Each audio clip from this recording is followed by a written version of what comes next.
there's this concept of quiet quitting where people are coming to work and they're just doing the minimum, doing their hours, doing their job, not volunteering or raising their hands or going, and that's it. And it raises the question, is that bad? You know? And I'm a great believer that it's all about expectation management, you know? Like I get asked about Amazon a lot. Like, do I disagree with how Amazon is run? And my answer is always the same, which is they never lied. They didn't tell you it's a magical place to work where it's all kumbaya and we all we all hang out with unicorns every day. It's really amazing. They're very open about it, that it's very, very aggressive and very rough and very competitive. And even the people who love it only last 2 years because they burn out. And so because they don't lie, you know what you're going to get if you go work there. And if you like that kind of culture, then go work there. If you don't like that kind of culture, then don't work there. But don't take the job and then say, I didn't know, because you did. Like Apple, people say, well, Steve Jobs used to drive his people really hard. But you ask the people who loved working there, they will tell you, yes, it was hard and there was a lot of pressure, but I did the best work of my life. And I'm glad I worked there because I never would have been able to work to that standard if I didn't work at Apple back in the day, right? So the important thing is that companies are honest about the kinds of cultures that they have, right? It's the lying. It's the, look how everything's kumbaya. And look, no culture is perfect. Even good ones have problems and even bad ones have advantages, right? But I think it's about managing expectations. And I think it's okay for somebody to say of themselves, look, I'm not a careerist. I am okay with the fact that I will never be an owner or a senior manager. I want to be paid fairly. I want to do decent work, but I want work to fit neatly in my life and not overwhelm it. And I'm going to look for a job where that is possible. And I don't think we're at the point where we have total honesty on both sides yet. I hope we can get to the point because there's still stigma. Because the older generations like you and me are looking at, if somebody were to say to us, I only want to work 40 hours, I'm willing to push my boundaries occasionally, but really this is just to, we would be like, well, you're not working here. So, so it hasn't normalized yet. Yeah. But I think it's just a question of being honest with oneself. And you're allowed to change your mind as well. Like I've decided I do want to be a little harder driving and I do have more ambition than I thought, or less. But I think it's just about honesty. And this point of view is as true in personal relationships as it is in our professional relationships. So I had a conversation with somebody recently and I found absolutely fascinating.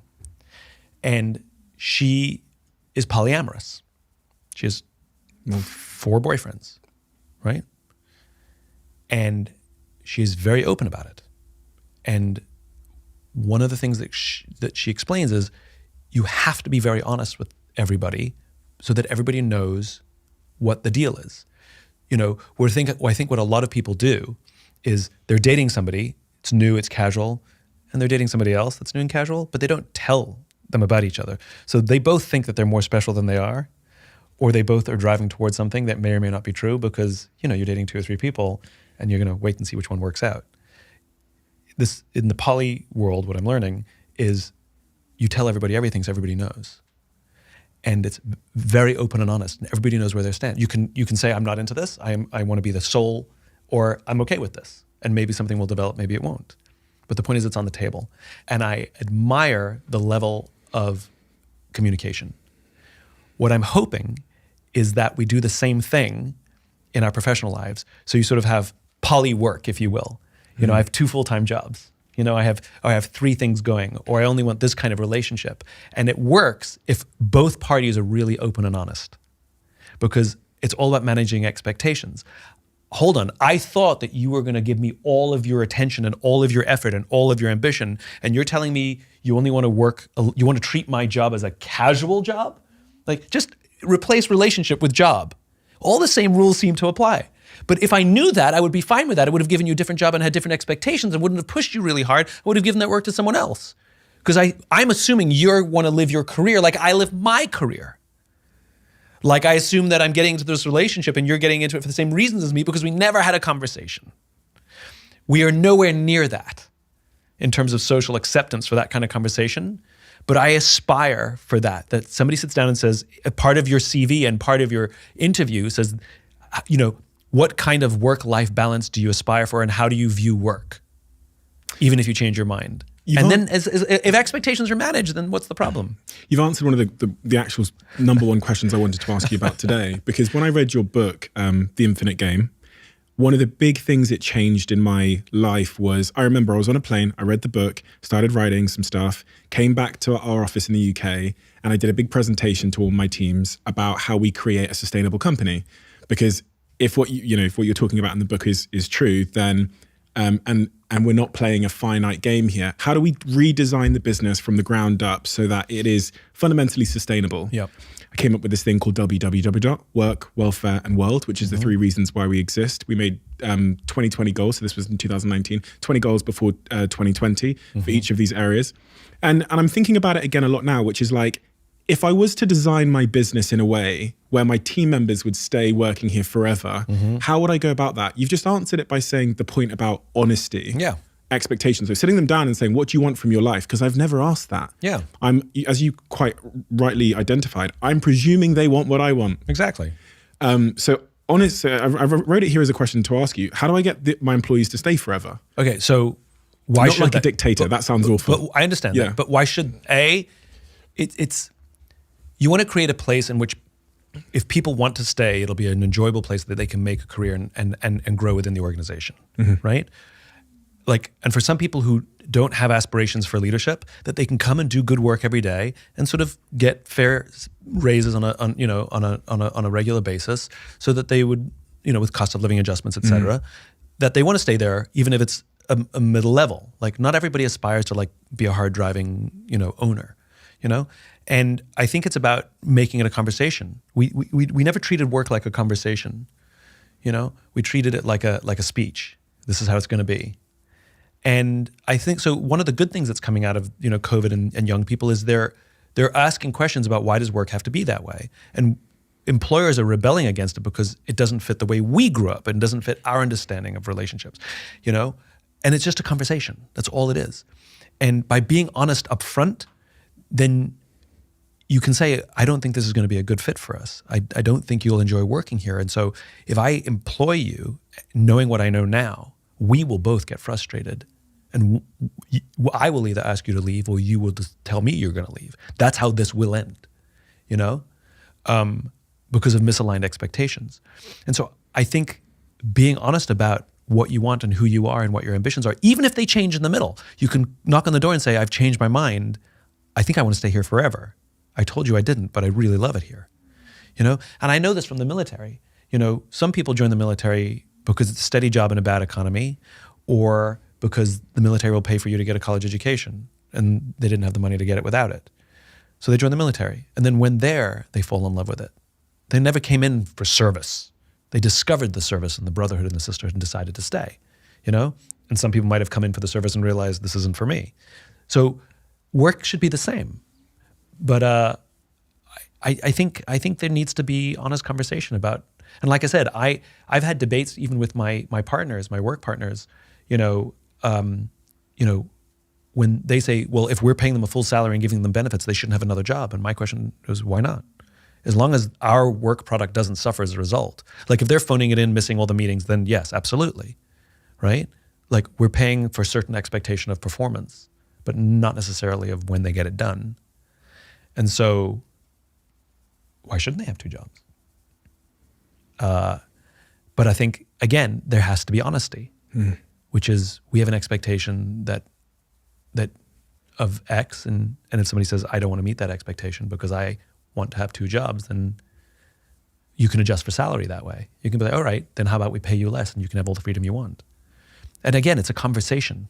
We don't make these things conversations, we make them one-way. And by the way, that's from the employee to the employer too. I demand X. Somebody asked me recently, how do I want to ask my boss for a raise, how do I do it? And I said, the problem, the way most people ask for a raise is like, I want a 20% raise.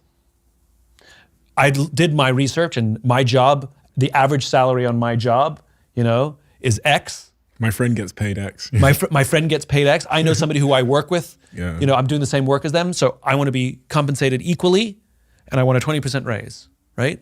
And so they're positioning the question that leaves the employer no choice but to say yes or no, right? And even if it's, I can help you get that, but this is how it's going to be. Like, you're going to have certain targets. It still comes across as a no, right? Because the request was binary, right? And so the advice that I gave to this person was, stop thinking of your job as an event and think of your job as a career. Think of your job as a continuum, and go to your boss in the middle of this continuum. I've worked here for 2.5 years.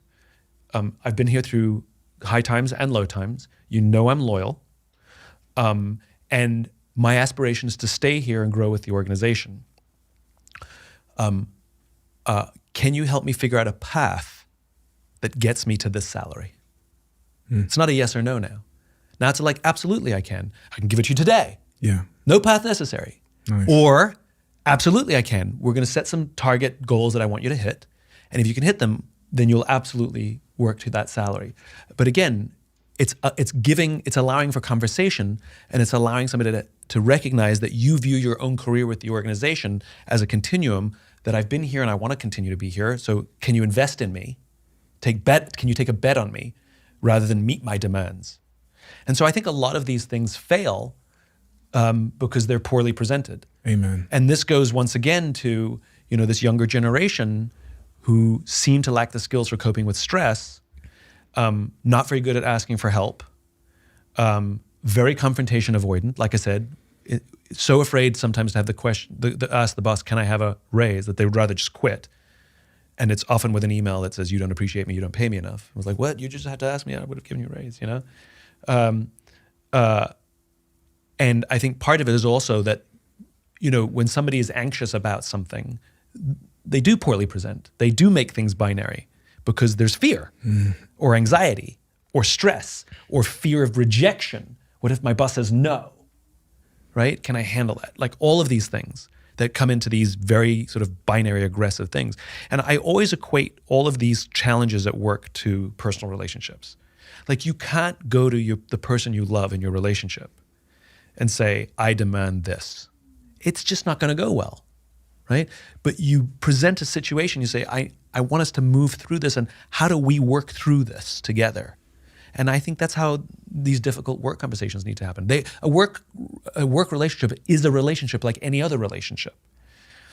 There's trust, there's anger, there's care, there's good days and bad days, and all of the same nonsense, messiness in our personal relationships are at work as well. There's slightly different standards of professionalism and emotional professionalism and things like that. But in terms of, it's a relationship like any other relationship. So you have to treat it like a relationship. If you love the Diary of a CEO brand and you watch this channel, please do me a huge favor. Become part of the 15% of the viewers on this channel that have hit the subscribe button. It helps us tremendously, and the bigger the channel gets, the bigger the guests.